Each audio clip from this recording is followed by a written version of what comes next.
And Kim, speaking of rockstar podcasters, we are heading over to our next roving reporter. We have the amazing Kat Corchado, who just released, actually, episode 112 of the Sisters in Service podcast. So over to you, Kat. Thanks, Kim and Carrie. This is the freaking fabulous Kat Corchado coming to you as a roving reporter for Good Morning Entrepreneurs. Today, I have the pleasure of speaking with Jill Quinn of Quinn Essentials Wellness. She is a spirituality and mindset coach, and she helps transform lives through mindset and movement. Today, I want her to tell us her tips and tricks that she uses to maintain her health and wellness. So, Jill, how do you prioritize your exercise with your incredibly busy schedule? It is definitely something that you have to plan. You cannot leave it to chance because our schedules usually are sun up to sundown when people are training. And for me, in one of two ways.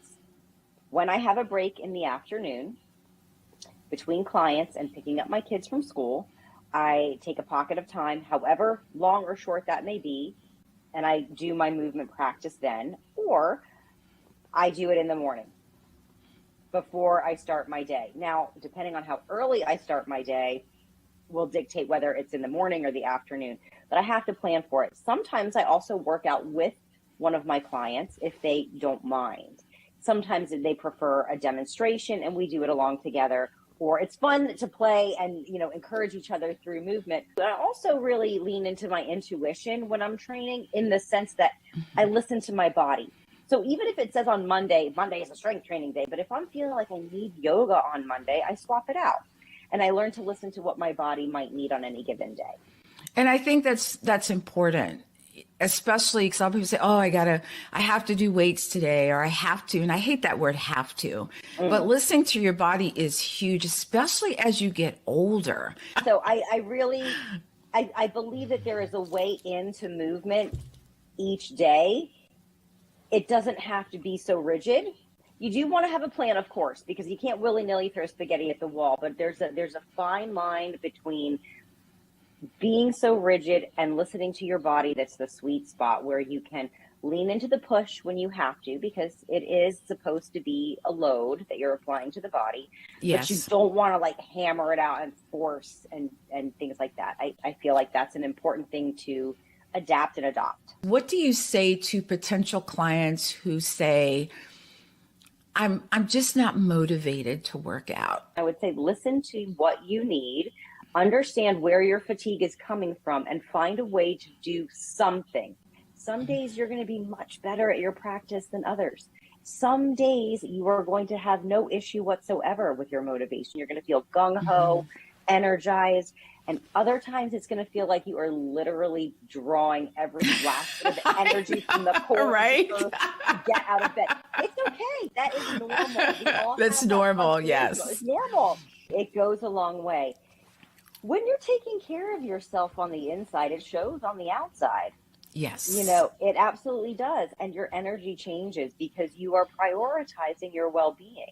I mean, I'm saying it doesn't have to be, and there are guidelines that will tell you, even if you take 5 minutes 5 times a day to get those 25 to 30 minutes, 5 or 6 times a day, whatever micro bouts of exercise throughout the day is better than 0 minutes. There is a total solution for each and every lifestyle to incorporate movement.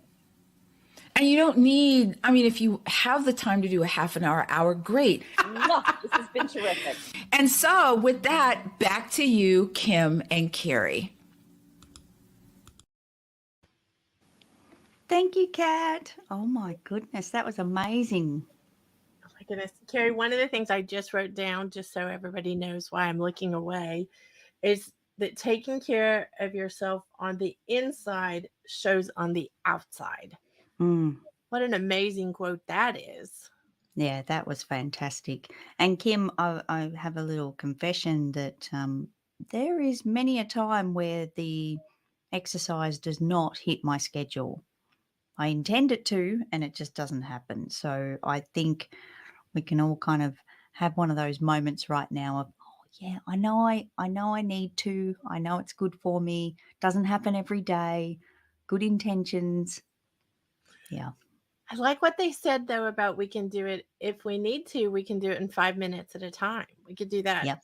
in between the other things we do. We're all busy entrepreneurs. Like we're busy doing things, exciting things.